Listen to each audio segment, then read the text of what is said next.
Like nodes to the hourglass. These are the songs of our lives. These are nodes.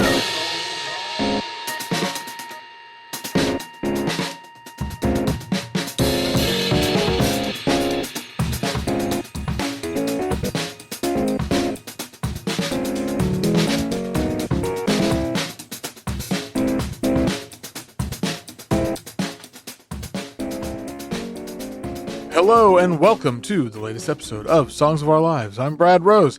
I'm an artist, a composer, a writer, the founder of Foxy Digitalis, and somebody who thinks about music and sound far more than is healthy. Each week, I invite on a guest to talk about the songs and the music that has meant a lot to them and left its mark.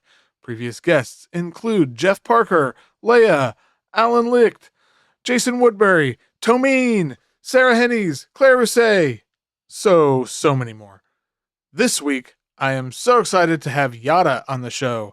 I've been a big fan of their work for a long time, and then they put out this album a month or two ago, Palm Wine, and I just kind of was left speechless, even though I'm sitting here rambling on and on. But it is, easily one of my favorite albums of the year. I'd say it and that Bajiki album, Joe Rainey, previously a guest on the show.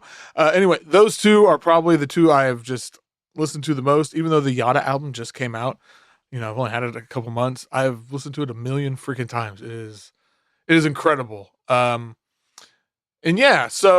when this opportunity presented itself, I had to do it, and it was as much fun as I thought it would be, even more probably. And So, the quick programming note, this is going to be the last new episode for the year, since Christmas Eve and New Year's Eve are on Tuesdays. It feels like a weird day to put out new episodes because people are real busy. I'm going to try and do a sort of best of episode of the first 65 episodes. We'll see if I get to it. Keep an eye out. Otherwise, new episodes return the first Tuesday in January, and that will actually be something special and a bit of a surprise, changing it up a bit. So, this was great. YATTA is great. Palm Wine is great. And enjoy the episode.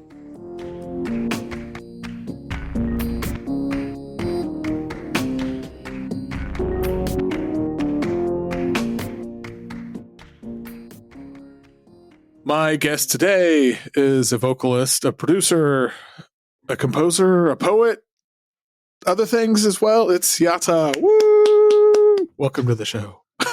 Thank you. So how's it going? Pretty good. It's overcast, it's rainy, it's cold, but I like to be inside, so it's fine with me. And on cold, like overcast, rainy days, those are the best days to just be inside and try to get cozy. Mm-hmm. Yeah, it's good for me. Okay, so Palm Wine is your new record, and it is out now on PTP. Full disclosure, it's like legit one of my 2 or 3 favorite records of this year. Wow, thank you. It's so good. There's a lot of things I could ask about it, but I kind of want to start with the Palm Wine, the genre, because that was. I guess that was like new to me. And if you could just talk a little bit about that, like how you kind of incorporated that into the album, and how it sort of played a role in it. Yeah, so I didn't go into the album with anything but the desire to understand what my version of pop music would be. Through that journey, I began research on, I began writing on what ease and wandering and hobbies could feel like for me, and leisure. I was writing essays, poetry, prose that led me to think about the types of music that I associated with those mental spaces. Mm-hmm. And that brought me to guitar music. Elizabeth Cotton comes to mind, Mm-hmm. but before that, actually, it was indie finger picking music that I listened to growing up, like some of the maybe a couple of the artists we'll talk about later. Mm-hmm. But this music that felt like wistful and brooding, but earthy and Mm-hmm. like a freedom Yeah. that I wanted to feel. And I believe that I was wanting to accept my taste for what it is, rather than divorce myself from it in order to understand why I liked it. Because that to me felt funny and like strange. Yeah, so that's kind of the journey I went on, and I was fixated on this phrase iron and palm wine that kind of felt like it encapsulated the space that I was meditating on. Mm-hmm. And then I started, and there was actually this video that I found probably like 10 years ago of this guitarist named Sammy Odo, who's Ghanaian, and he's just a guy in his living room playing guitar. That's actually something I should have shared with you. But it's this really beautiful video. Let me see how many views it has. Okay, so it has 52,000 views, and it was uploaded 12 years ago. And it says, "Oh wow!" It says, "Palm wine guitar music, or palm wine guitar, is an indigenous way of playing African guitar." And I had held on to that video forever. I didn't look further into it. But then I started to research what palm wine was, just from laughing to myself about iron and palm wine. And then I listened to this music more, and it had the finger picking that I was really drawn to when feeling my way into rest and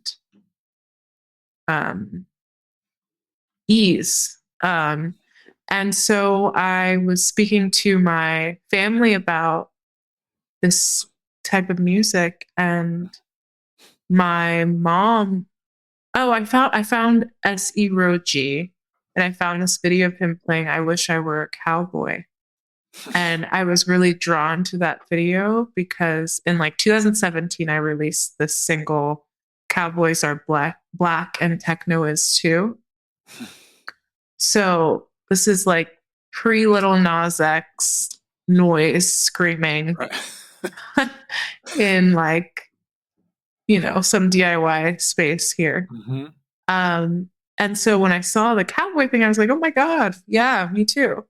And then I asked my mom about S.E. Rogie, and she was like, that's your granduncle. It's amazing. And so I was like, that is freaking crazy. Okay. Yeah. That's insane. This all came from me like playing around about this white guitar music that I've always been drawn to. So yeah, then I was like, I'm so glad I listened to myself, because I think there's a tendency in our culture to shy away from I actually think it's like an millennial thing, and like identity politics thing, but to shy away from like your genuine curiosities in the service of being like politically pure. Mm-hmm. But had I negated that questioning, I wouldn't have figured this out. So I'm really grateful that I didn't. Yeah, that I'm like watching this Sammy Odo I know. video. It's incredible. And there, yeah, like I'm gonna go down this whole like rabbit hole because like I was familiar with like Ghanaian like high life music and stuff, and I'm guessing there's a lot of connections there. But yeah, this is amazing. It's so beautiful. And yeah, it's just this. Yeah, he's just sitting in his living room. I know, it's the most beautiful. Yeah. So I think I've returned to this video for like 10 years. Wow. How many of those 52,000 views are you? It's interesting. Yeah, talking about this, I realize how much I fixate. Yes. To have, I guess, you know, people who love music, you have your weird niche YouTube video that you found. Right. Yeah. Well, that's really interesting. Yeah, and this is kind of a weird aside. So I am from and I live in Oklahoma, and so just thinking about cowboys. Right. There are a number of all black towns in Oklahoma that were, and one of them is this. There's this town called Boley, and they have one of the longest running. I feel like it's been going on for like 100 years or something, but it's a black rodeo every year in the summer. And I've been once, and it's just such an unbelievable experience. Like, so I think it's something you'd probably like really appreciate it because it's really just, it's such a cool thing. And it's a lot of people come like from all over the state and the region. And it's just this like big rodeo celebration party thing. I don't know, but what time of year is it? It's in the summer. So it's like, it's really hot, and it's really, because Oklahoma summers are rough. Yeah, I've never been. Yeah, it's usually like, I'm trying to think. I want to say it's in like July or August, maybe. Okay. But it's, yeah. So random aside, but yeah, I mean, I'm from Texas, and there's right outside of Houston, and there's a rodeo. There's a black rodeo there, and I've never been. I have to go this year. Yeah. I skipped it last year. I don't know what was happening, but I have to go. Yeah, I'm looking. Oh, it looks like it's in May. Okay. So there you go. Yeah.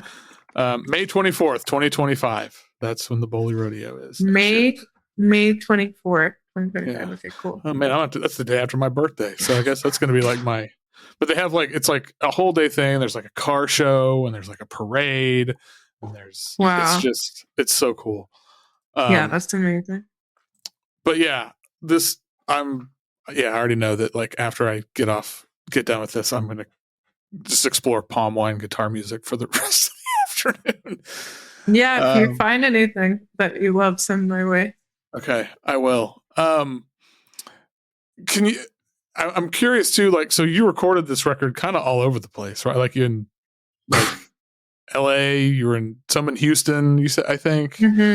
I'm just curious, like how the recording and writing in different locations, like if that influenced the process, or just like even the sort of sonic landscape of the album, because it.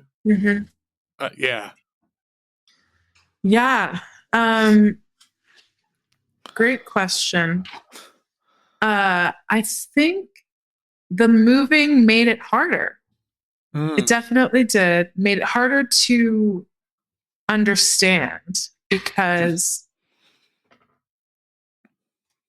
I had so much music that I didn't know what the core of it was for a while. And it was very stop-start. And so there are different starts that I can remember. Like big moments are like being in upstate New York and starting to write Circle, the first song. Being in LA and finishing Taxi, which is like at the end. And that's like 2 years later. Being last year, putting the drums on No Greater Love after having started the song in LA 2 years earlier. So it was just like, not only were different songs written in different places, but different parts of the songs were made in different places. It's a miracle that it came together. I'm not very organized with my files. And I definitely lost a full hard drive that I just let go. Oh man. Yeah. I live in the art of detachment. I lose things all the time. Yeah. Yeah. I feel that too. And then I begin to wonder if they were even real to begin with. Exactly. I'm like, what was even on there? I couldn't tell you. So there's some, there's like Enya at the Market. There were beautiful stems on a hard drive that could have done like crazy sound design, but nope. Kept it flat, kept it, together. And that's just what it had to be. That's really interesting too. Like just thinking about, like you're saying, like you started a track and then like 2 years later go back to finish it. It's almost like time traveling too. Definitely. It feels that way. And I think like a lot of it are these like micro cycles of lessons that form like a big macro cycle and completion of that cycle. So it's almost like revisiting the songs. I was like bringing back new information from the future. Oh wow. Yeah. Dang. That's pretty awesome. Well, okay, I'm going to ask real quick too I want to ask about the MTV video because I absolutely love this video and it captures such like it reminds me of being 14 and having band practice and and hanging out and I'm just curious like where it was shot and I don't know, kind of the inspiration behind it or how it came together. Yeah, I mean, I'd been talking to so sometimes I want to say I've been talking, I was thinking, but I always start off by saying talking to, and then I have to say myself. So I was thinking about Africans living in the suburbs, like my family did and does, and these like little pockets of immigrant communities, specifically in Houston, where like your whole community can be really self-contained. Like have the grocery stores you go to, have the families that you know, and it's almost like you live in your own little universe. So I was thinking about that and juxtaposing it with like the suburban landscape of just like staying inside a lot, not really, at least for me, being in nature that much, or having nature be really strange, intermixed with concrete and all these things, strip malls. But yeah, so for the video, I wanted to like zoom into African suburbia. And that to me meant like an elder being in the house, watching TV, and the younger person having like a thriving inner world or life. That's kind of like separate from that elder world. Yeah. So I wanted to bring that to life, and it was a big project. Lots of people worked on it, and I learned a lot. I learned a lot. Very talented people, like some of my favorite artists. The set designer was Ma Bedros, and who runs this studio prop space called Ma's Furniture Garden, and it's just like the most intricate, detailed set design work. And I mean, I studied film, but I kind of forget it until I get in that atmosphere. And I'm like, oh my God, the world building that you can do with film is so cool. Thing about like the MTV is it also, to me, there was parts of it that felt so familiar. Mm. Like just like band, we used to have band practice at my grandparents' house, and because they had, and like, was better it believable garage. As a band practice? I never got to be in a band, so it was also me living out that fantasy. Yeah, totally. Because it was less band practice, and it was more like hanging out. It was like hanging out with like practicing in between. Yeah, like that's, and that was, but it was like that was my teen year. I kind of, there's days now where I'm like, gosh, I should start a band just so I can have an excuse to have people come hang out and have band practice. Right. It's always been the dream. Yeah. Yeah, but and yeah, you can tell like a lot of work when it looks so good. Like the whole thing is just, y'all did an amazing job with it. So thank you. It's amazing crew and cast. Thank you. Okay, well, this will be a good segue into, talking about teen years and being a kid and growing up, and so we'll get into the real, not the real questions, but the format. There we go. That's the word I'm looking for. And so, as ever, we're going to start with the question of, what is the first song that you remember? I think I put Sarafina. Yeah. Sarafina came from a movie, Sarafina, which was scored by Hugh Masekela, who I also grew up listening to.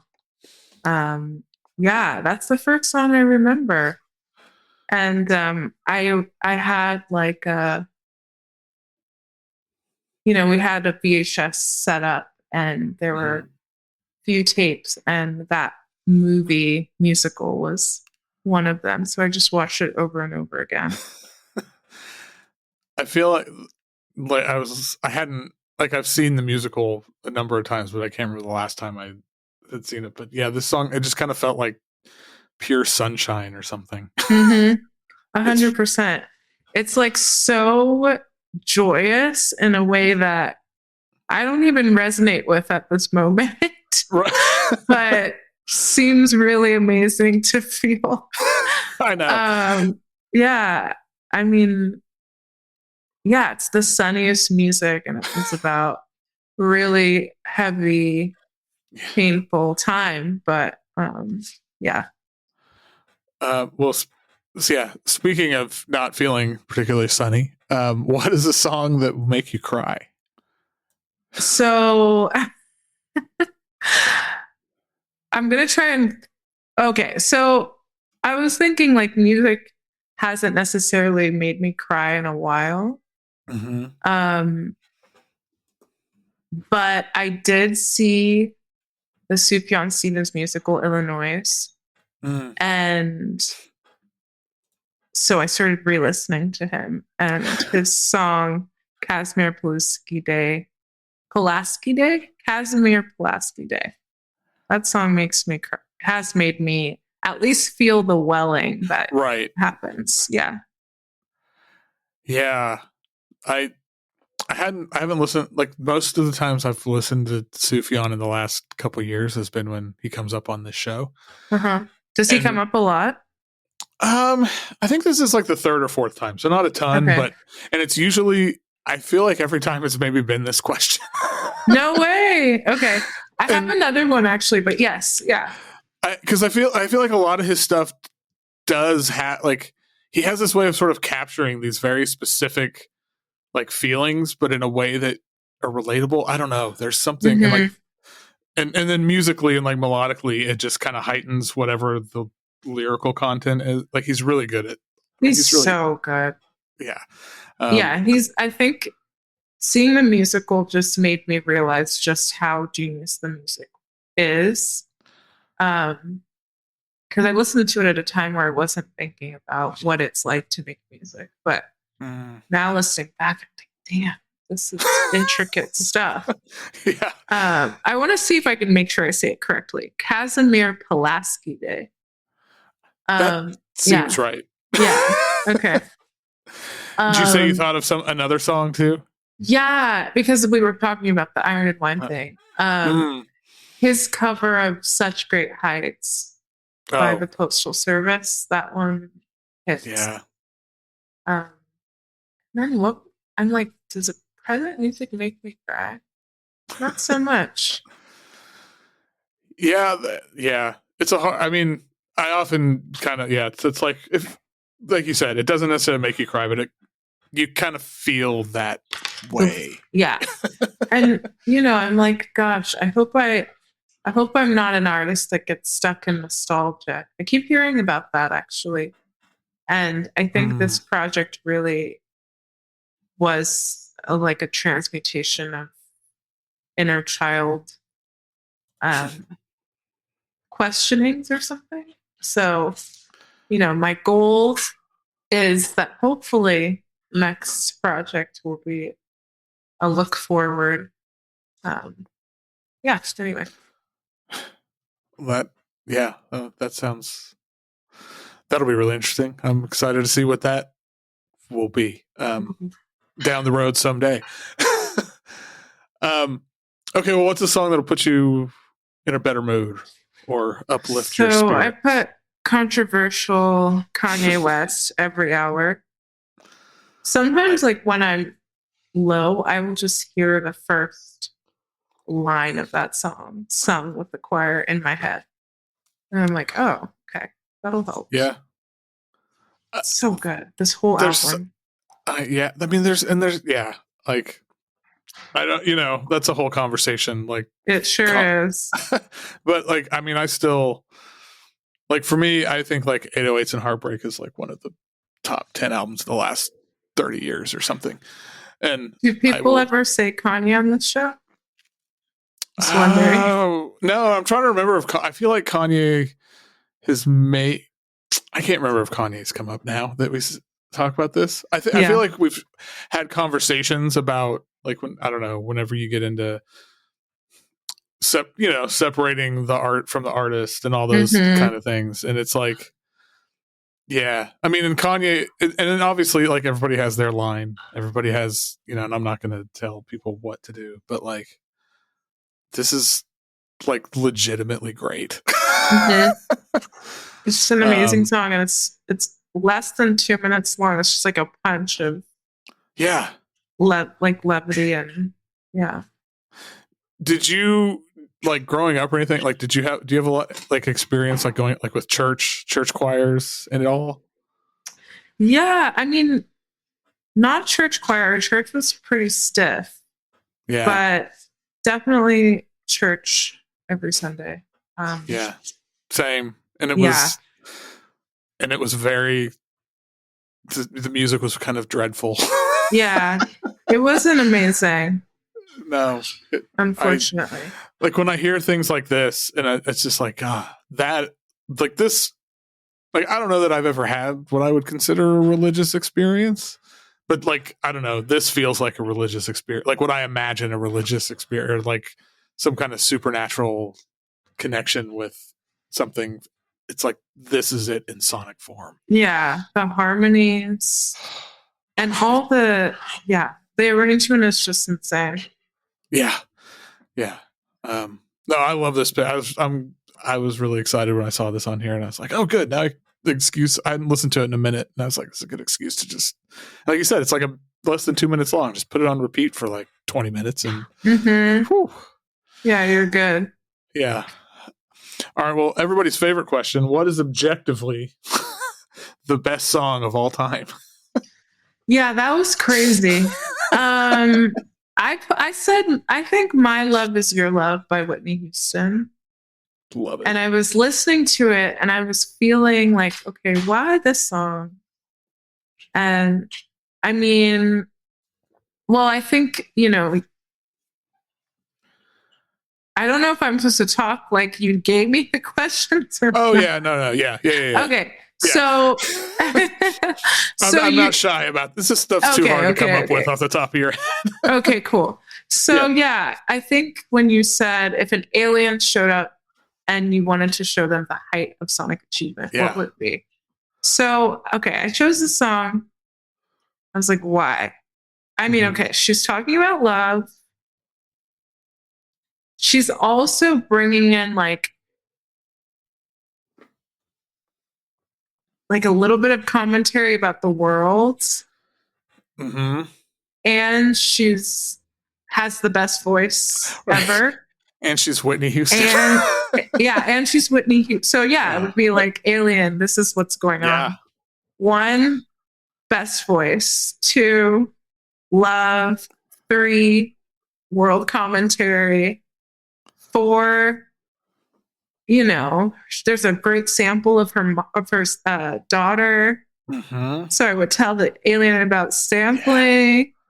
I would tell the alien that there's a beautiful break in the chorus. That's amazing. Yeah. I would just this is one where I would be able to explain why music is great. Yeah. Yeah, no, I can't argue with it. Like, I mean, and I mean, gosh, just the line of "and the chains of Amistad couldn't hold us." Oh my god. That is next level. Are you kidding me? It's like, yeah, whenever. Yeah. Well, you know what? I'm remembering why that meant so much to me as a child, because another VHS we had was Amistad. Oh. And I remember my mom saying that someone in our family was in that film. And he wasn't an actor, but he was Sierra Leonean, and that was part of the film. So that's cool. I think, yeah, as a child, I was like, oh my God, she said Amistad. Right. I know about Amistad. And this video is amazing. This song is what the world's about. Or this, I know. Yeah. Yeah.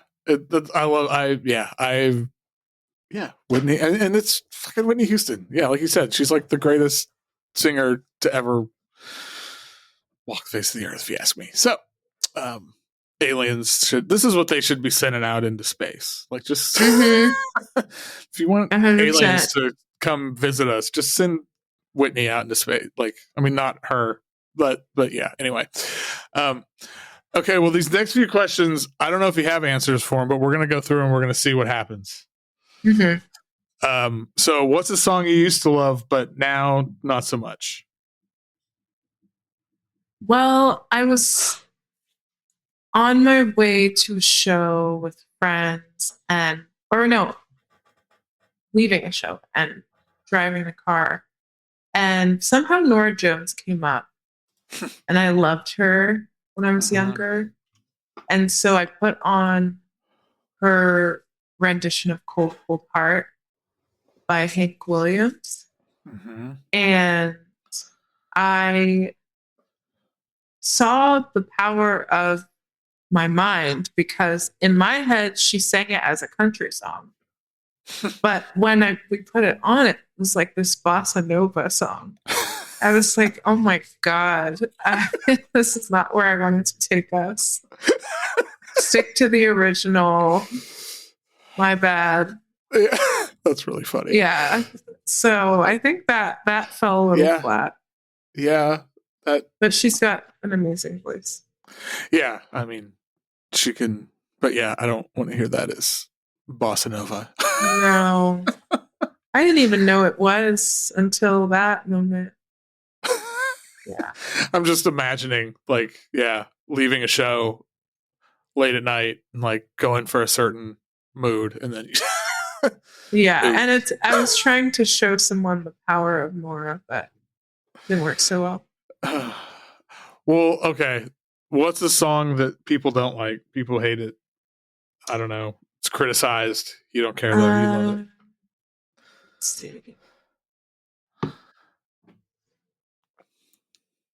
Gosh, a song that people hate and I love.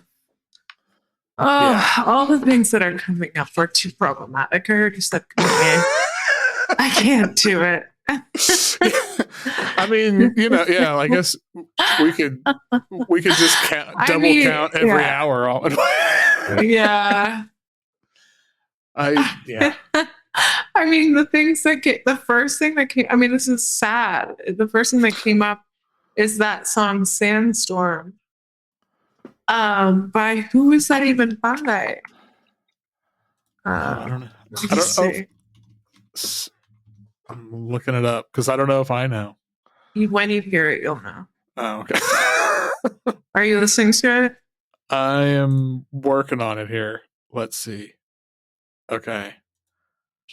Oh yeah. Oh my god. I know. I really like that song. It. Yeah. I mean, this. Gosh, that's like got to be one of the most sort of like iconic synth things in the last. Like. I know. It's so good. So that's something that I could accept and appreciate someone hating. Yeah. Yeah. I think that there's so many reasons to hate it. I love it.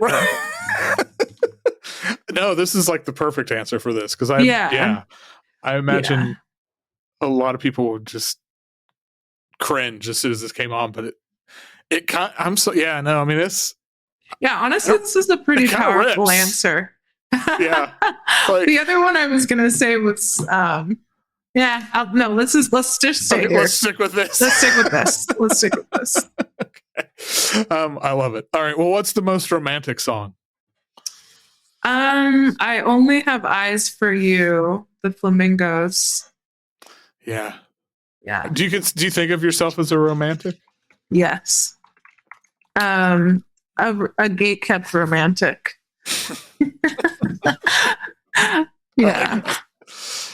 So it exists, but it's not an active. Yeah, it's not active.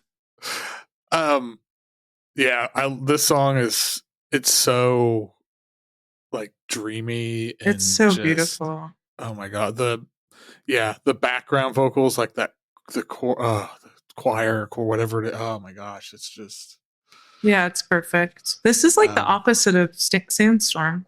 Yeah, like whenever I make the playlist for this episode and those two are back to back, it's going to be really jarring. Ooh, that's going to be good.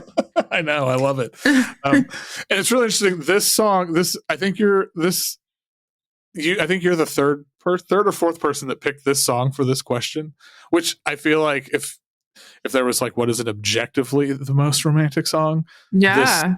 It's kind of this, because that's everything perfect. about it. I feel like love makes us so normal. So, and just kind of like opinionless almost. So it makes sense that a lot of us would have the same opinion. It's just like in the face of love, you have very few opinions. Just, yeah. Yeah. And I think there's something about this song that it so sort of perfectly captures that feeling of just like, like, I don't know, it's like the cartoon, like with hearts, their eyes. Yeah, it's like a spell. Out. Yeah. And this song is like a spell. Ooh, I like that. Okay.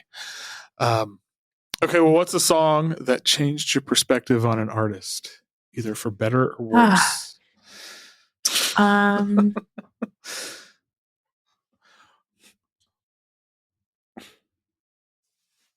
I guess thinking about pop right now, two songs come up. One, Camila Cabello, I Love It, featuring Playboi Carti. And then the other one is Bedchem by Sabrina Carpenter. And I think these are both names that I had heard, but hadn't known who they were. And I think it's sort of like a testament to what their careers have been like, which is like making music for a very long time and then sort of like choosing a direction that somehow aligns with the mainstream ethos. Yeah, that is kind of, like, that's an interesting thing to think, just thinking about, because I've had that. I mean, we've all had that experience, but where it's like, I've heard this name for so long, and then finally heard it or something, and there's been a lot of times where it's like, oh, this is not at all what I thought it was going to be, like, for better or worse sometimes. But that's. I don't even know if I can. I'm sure if I heard that Camila Cabello song, I'd remember it, but like, I know the Sabrina Carpenter song. my kid's been listening to Sabrina Carpenter. Oh yeah. Like I'm to the point now where my kid's like turning me on to pop music. Oh nice. Yeah. I know. I love it. But yeah, that is, I don't know. Yeah, it's always interesting when like things find you or you find things, or when their sort of moment is, I don't know. And a lot of it's kind of probably just totally random, actually. But right. Okay, well, what are your favorite lyrics? And are lyrics a big thing for you? Like, do you pay close attention to lyrics? Can they make or break a song? No, I'm not sure. I haven't thought of it. I haven't thought of that so much. Do I pay attention to lyrics only if they jump out at me? But my relationship to lyrics has changed a lot over time. I go in and out. But I think Sabrina Carpenter is an amazing lyricist. And yeah, witty, quick, cheeky. And that's a reason why I loved Amy Winehouse too. Yeah. I really love the a little cheeky, in love, but smarter than what they seem. So that's the type of lyricism I really like. It's like so, yeah, it's playful and wise at the same time, and like flirty too. Which feels like a really hard needle to thread. Definitely. Which makes it, I mean, that's, yeah, like, which makes it so impressive. It's like, because that can go like kind of off the rails really easily. Right. Yeah, because they're just saying what they think in ways that tickle them. And on first listen, it may seem really simple. But then on second listen, you're like, wow, that is really wise, profound, cheeky. Right. Yeah. It's like that. It's so clear about it. It's I don't know. It's just on it. Yeah. Yeah, I know. I totally get what you mean. Okay, that's, yeah. So I'll just put like Camila Cabello and Sabrina Carpenter for these last two. That'll be the playlist. Those two songs. Cool. Wait, let me hear that. Let me hear the Camila Cabello song. So I'm like, is there a lyric in there? I think it's honestly one sound she makes. Hold on, I have to find this. I think it's just this. I wish I could share my sound with you. I pulled the video up too, so now we got this video is wild too. Wow. No.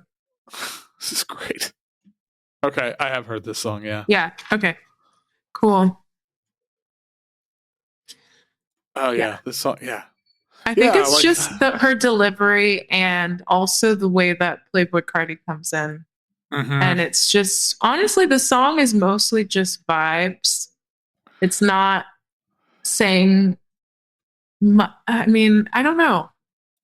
I was looking into the producer the other day. Whatever, I get nerdy about all this stuff. I could go on and on. Hey, I'm right there with you. No, this is like, okay, I got a lot of stuff I'm gonna be listening to. This is a kind of crazy playlist. Yeah. Oh, Kanye, Camila Cabello, the Flamingos. Okay. Yeah, Sandstorm. Sandstorm, I forgot about. Can't forget Sandstorm. Yeah. Hey. And then I should say, I Wish I Were a Cowboy by S.E. Rogie. Yeah. Well, we'll get to that because that's come. But yeah, that's like, yeah, we'll get to that in a second. Okay, so I think you picked what is a lyric you thought you knew, but then you learned it was something else, and it kind of blew your mind. Right. I thought I would figure it out by now. This is a hard question. Because I like that question. I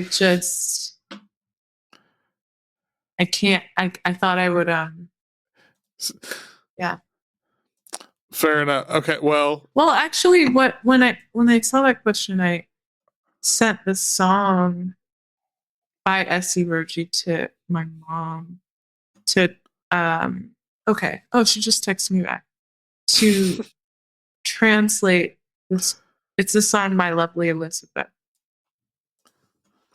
And there's a part that's in Mende, which I don't speak. And I was like, what does the Mende part say? It's actually so beautiful. And she said, my friend, why are you so greedy to take my lovely Elizabeth, the lady that I love? So I guess I didn't. Yeah. I didn't know what it meant. I didn't try to guess, but I did ask today when I was thinking of the question. That's really. Oh, I like that a lot. Yeah. Okay, what's the best hype song? Oh, I mean, if it's not Sandstorm, Lose My Fair. Breath by Destiny's Child. Yeah. I like or Missy Elliott's song. Or yeah, that's yeah. Sandstorm though. yeah. I'm gonna annoy my kid with it when she gets home. Yeah. Okay. Last two questions. Two big questions, sort of. So we've kind of already talked about this. What is the song that means the most to you? Vulindela by Brenda Fassie. That song is the song that would make everyone at the weddings go to the dance floor. And that's how you use a synth correctly. That song. It's so good. Her voice is amazing. It's so epic. And then the breakdown, like the lead in, like the very beginning, is so sweeping and epic. And then the breakdown is so good. And yeah, she's just a boss. Yeah. She really commands the moment with her voice. Yeah, one of my notes on here is like, this is a song. As soon as when you hear it, you have to just get up and move your body. Exactly. It's like a command. Yeah, it is. And she's, like you said, like it just, her voice kind of just, it weirdly stops everything because you can't not, but it also makes you want to move. It's like this, I don't know. She's incredible. She really is. Died way too young. I know. Whenever I was listening to this and then just kind of like let YouTube keep playing her songs, and it's just like all of them, like every song is just incredible. Yeah, and the music videos for Lux, all of it. Yeah. Oh yeah, the video for this is so great. God, yeah. I mean, it's just, I don't know. She's so amazing. I always think it's like, I mean, yeah, she should have been like the biggest pop star in the world. Yeah. Damn it. Like, definitely. I think things would have looked very different. Yeah. The world is fucked up. So, okay, well, what's your favorite song? At least in this moment in time, what is your favorite song? Favorite song? I mean, you can go with I Wish I Was a Cowboy. Yeah, that's good. I like that. Yeah, I like that. That's my favorite song. It's so I still can't believe that he's your granduncle. I can't either. There's a lot of stuff I need to figure out. I need to find his son. I don't remember where we kind of dropped off there, but I think we probably kind of got through it. Yeah, thanks so much. It was great. I had a great time. This is a really cool concept.